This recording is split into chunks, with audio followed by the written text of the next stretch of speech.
Hi hello అండి. Colourful beads collection చూసేస్తారా? మీరు చూస్తూ ఉండండి.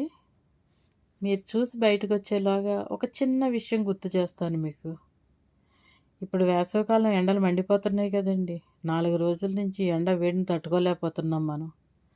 మన చిన్నతనంలో గోదావరి జిల్లాల్లో ఉన్న వాళ్ళకి బాగా అనుభవం అవుతూ ఉంటుందేమో. హైదరాబాద్‌కి, గోదావరి జిల్లాలకి డిఫరెన్స్. అక్కడ పుట్టి పెరిగిన వాళ్ళమే గానీ మనం ఇప్పుడు ఆ గోదావరి జిల్లాలకెళ్తే మనం ఉండలేకపోతున్నామండి. అలాంటిది చిన్నతనంలో మనం ఎలా ఆడామో కూడా మనకి గుర్తు రావడంలా. అంత ఎండల్లోనూ పిల్లలందరూ కలిపి మిట్ట మధ్యాహ్నం ఆటలు, చింతపిక్కలు ఆడుకోవడం, ఒక ఇంట్లో నుంచి ఒక ఇంట్లోకి దారులుండేవి. పరుగులు పెట్టుకుంటూ ఎక్కడెక్కడ ఎవరింట్లో ఉండేవాళ్ళమో కూడా తెలిసేది కాదు. అలాగ ఒక ఇంట్లో నుంచి ఒక ఇంట్లోకి దూరి ఆడుకునేవాళ్ళం. మండువా లోగిళ్ళుండేవి. చల్లగా చక్కగా ఉండేవి. అంత ఎండ కూడా మనకి ఏమి అనిపిచ్చేది కాదు. అట్లాంటిది మనం ఆడుతూ ఉంటే ఆ పెద్దోళ్ళు, "ఏయ్! ఏంటా గెంతులు?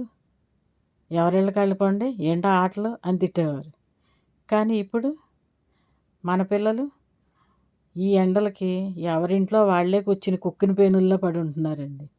కానీ ఇప్పుడు తిట్టడానికి ఆ పెద్దవాళ్ళు లేరు. ఆడుకోవడానికి పిల్లలు లేరు. అలాగే అలాంటి మండువా లోగిళ్ళు ఇళ్ళు కూడా లేవండి. ఏ? మనమేమో ఈ సమ్మర్‌ని ఇలా గడిపేస్తున్నాం. కానీ మన చిన్నతనంలో మనం ఎలా గడిపేవాళ్ళమండి? అంత ఆటల్లో కూడా ఈత పళ్ళు, నేరేడు పళ్ళు, ముంజులు ఇవన్నీ కూడా దొంగతనంగా తెలియకుండా బియ్యం పట్టుకెళ్ళి బియ్యానికి ఇచ్చేవారులెండి అప్పట్లో. ఈత పళ్ళు గానీ, నేరేడు పళ్ళు గానీ. ఎవరికి పెద్దాళ్ళంతా పడుకుని ఉంటే మేము పిల్లలం దొంగతనంగా బియ్యం పట్టుకెళ్ళి వాళ్ళకిచ్చి కొని తెచ్చుకొని తినేవాళ్ళమండి. ఆ మిట్ట మధ్యాహ్నం మేము చేసిన పనులవి.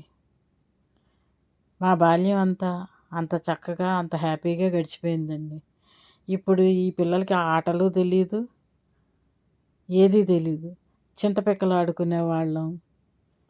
ఏ అలాగే ఈళ్ళు ఆవకాయలు పెడుతూ ఉంటే ఆవకాయల్లో సాయం చేస్తున్నామని చెప్పి ఆ ముక్కలన్నీ తీసుకు తినేసేవాళ్ళం. ఒక రకంగా అది చాలా చాలా జ్ఞాపకాలున్నాయి. కానీ ఇప్పుడు పిల్లలకి అవి ఏవీ తెలీదు. వాళ్ళందరినీ ఒక దగ్గర పడేసి కూర్చోబెడుతున్నారు. బయటకెళ్ళి ఆడుకునే ఆటలు లేవు. ఫిజికల్ యాక్టివిటీస్ అన్నవే లేవసలు. మన చిన్నతనం ఎలా గడిచింది? ఇప్పుడు వీళ్ళ చిన్నతనాలు ఎలా గడుస్తున్నాయో ఒక్కసారి ఆలోచించండి అందరూ.